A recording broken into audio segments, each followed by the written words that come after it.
20 তারিখ শনিবার বিকাল 3টা থেকে নির্বাচন আরম্ভ হবে। সেই নির্বাচনে আমরা এই মোজাম্মেল হক মজু ভাইয়ের ছাতার নিচে একত্রিত হয়ে মোরগ, ফুটবল এবং মাছ একত্রে সবাই ইনশাল্লাহ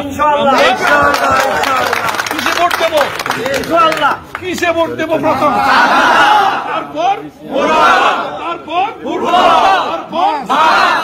ইনশাল্লাহ আমরা এই মার্কায় ভোট দিয়ে বিপুল ভোটে নির্বাচিত করে আগামী শনিবার নির্বাচনের পরে ফলাফলের পরে আমরা আপনাদের গলায় আমরা এই ফুলের মালা পরিয়ে দিব ইনশাল্লাহ। এবং এই আহ্বান, এই আশা রেখে ছোটখাটো ব্যবসা করি, আবার রাজনীতি করি। মজু ভাইও কিন্তু রাজনীতি করেন। এই মানুষটা কিন্তু দীর্ঘ 35 বছর বঙ্গবাজারের চেয়ারম্যান, আপনারা জানেন। ফাসিস্ট হাসিনা এই সংগঠক বলে এই মজু ভাইকে বঙ্গবাজার থেকে শত চেষ্টা করেও সরাইতে পারেনি, কারণ ওনার সাংগঠনিক দক্ষতার কারণে উনি টিকে ছিল। এবং এই সব সময় দলের যত ঢাকা শহরে যত মিছিল মিটিং ছিল প্রত্যেকটা মিছিল মিটিং এ অংশগ্রহণ করেছে এবং প্রত্যেকটা জায়গায় যেখানে যা করার দরকার আমাদের নেতা কর্মীদেরকে উনি সেইভাবে সহযোগিতাও করেছেন। এবং একজন ইমানদার মানুষ এবং হাজী সাহেব মানুষ। আল্লাহ ওনাকে বারবার কাবাগরে যাওয়ার এবং কাবাগর জিয়ারত করার তৌফিক আল্লাহ ওনাকে দিয়েছেন এবং অত্যন্ত ভালো মানুষ, সজ্জন মানুষ। আমি এই মানুষটার কারণেই আসলে বেশিরভাগ আমি বিশ্বাস করি গত 3টা বছর উনি দায়িত্ব পেয়েছেন রামগঞ্জের বিএনপি। দায়িত্ব পাওয়ার পরে 2 বছর এই যে হাসিনা চলে যাওয়ারও এই গত 1 বছর বা 13-14 মাস হয়েছে, তার আগে যে 2 বছর বিরোধী দলে থাকার পরেও উনি ওনার সাধ্য পরিমাণ চেষ্টা করেছেন এই সংগঠনের পক্ষে। এবং উনি জানে ওনার জীবনেরও রিস্ক আছে, ওনার ব্যবসাও ক্ষতি হইতে পারে, তারপরে উনি নিজের জীবনকে উপেক্ষা করে ওনার ব্যবসাকে উনি তোয়াক্কা না করে রামগঞ্জে মানুষের পাশে এসে দাঁড়িয়েছেন, দলের পক্ষে দাঁড়িয়েছেন, বেগম খালেদা জিয়ার পক্ষে দাঁড়িয়েছেন। আমাদের সবার আদর্শ, আমাদের শহীদ রাষ্ট্রপতি জিয়া রহমানের আদর্শের পক্ষে উনি অবস্থান নিয়েছেন।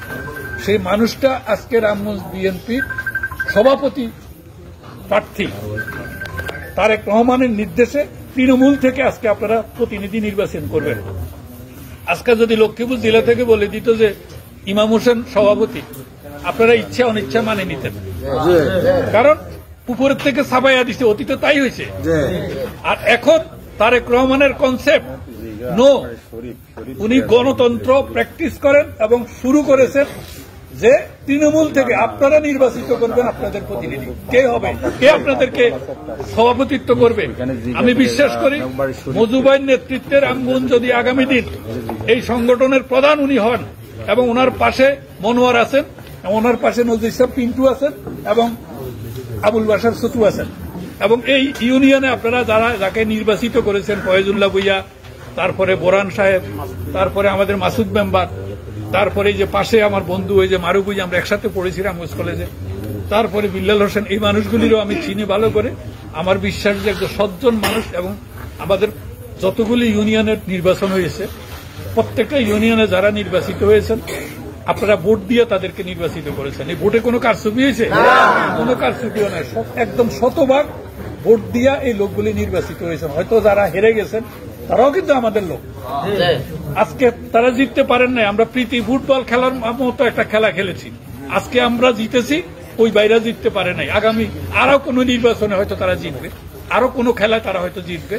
দলের স্বার্থে, বেগম খালেদা জিয়ার স্বার্থে, আমাদের তারুণ্যের অহংকার তারেক রহমান, যার দিকে শুধু আমরা রামগঞ্জবাসী নয়, পুরা বাংলাদেশের মানুষ, সমস্ত পৃথিবীর মানুষ তাকিয়ে আছে একটা নেতৃত্বের প্রতি, সেটা হলো তারেক রহমান।